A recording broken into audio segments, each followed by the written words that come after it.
This is Defee Field at Glover Stadium. This ballpark has been here since 1939. Thousands of players have stepped onto this field, turning double plays and making diving catches, swatting moonshots that just disappeared into the night. But there is one particular season in 1947 we are going to revisit. A season long forgotten. A season of grit and determination. A season of champions.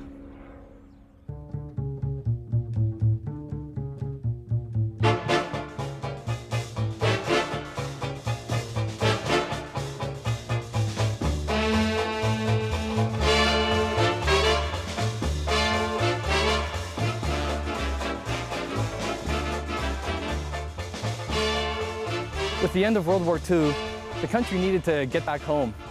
It was important to reconnect, to root ourselves again within our communities. Baseball. Baseball was king of its day. Our national pastime rallied millions of Americans together in a common bond, pulling for the home team. For many, a belief that something better was ahead.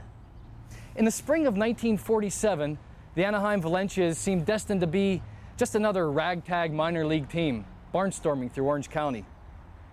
But this team turned out to be different. The Valencias became the city's first professional baseball team to win a championship.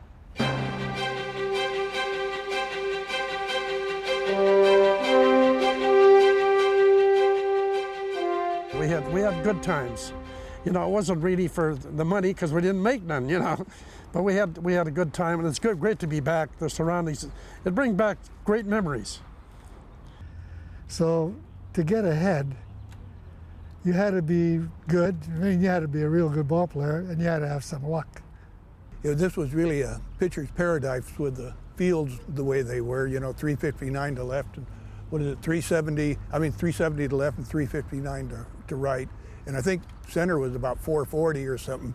It was a big park. Just throw the ball in and let your outfielders run and catch it. It was great. I had a bunch of, you know, real hard-working players, and we had probably, in my opinion, the best infield in the league, and Gaviglio and Bud Dawson, and, you know, double plays. I think they led the league in double plays. And we got a great manager. Jerry Gard is responsible for probably everything that we achieved that year, and all I know is that we had a team and we played together. Vic Rudy brought a bunch of us guys over, ball players over from Long Beach, 2 or 3 major leaguers and 2 or 3 minor leaguers and myself and a couple other guys, and we inaugurated this park. Played the first game in it. And we had a few people here then. It broke it open pretty good. This was the ballpark in those days. Big son of a gun, but it was the ballpark in Southern California.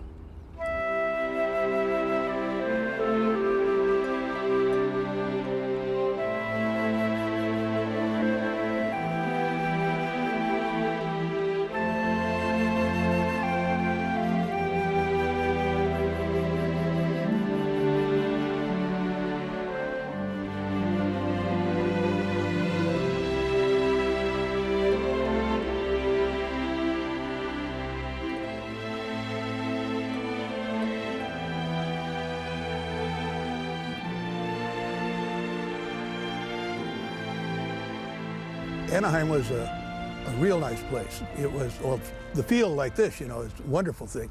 But the town was fun. It was not like it is now. You know, it was a little town.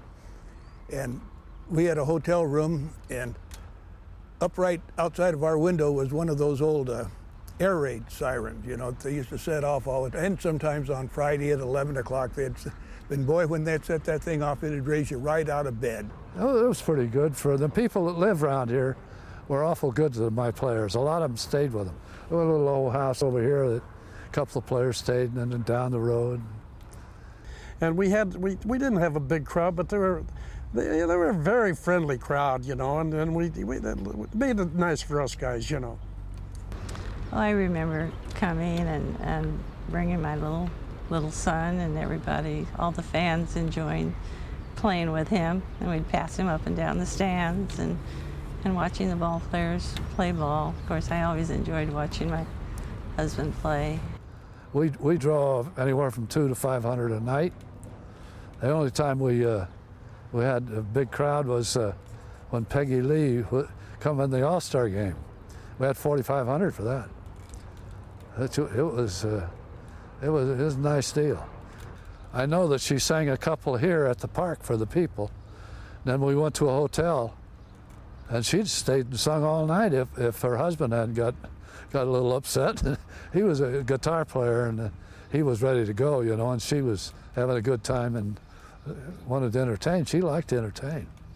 Well, they brought in Peggy Lee as the, what they call her, the Queen of the Sunset League, and Joey Brown managed the All-Stars. So, and he never had a sweatshirt to put under his uniform, so I gave him one of mine to use. So after the ball game was over, we went over to the clubhouse, you know, to meet him and stuff like that. So I had him autograph the back of the jersey.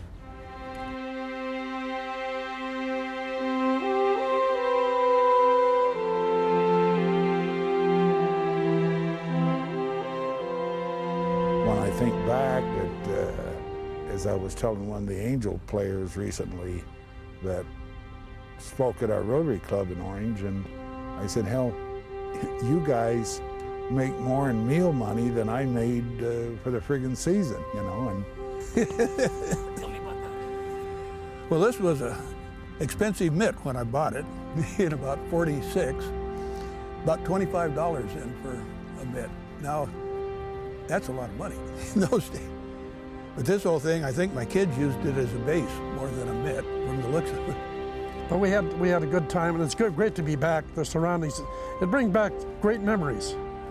Because I think every town in America had a baseball team, a professional baseball.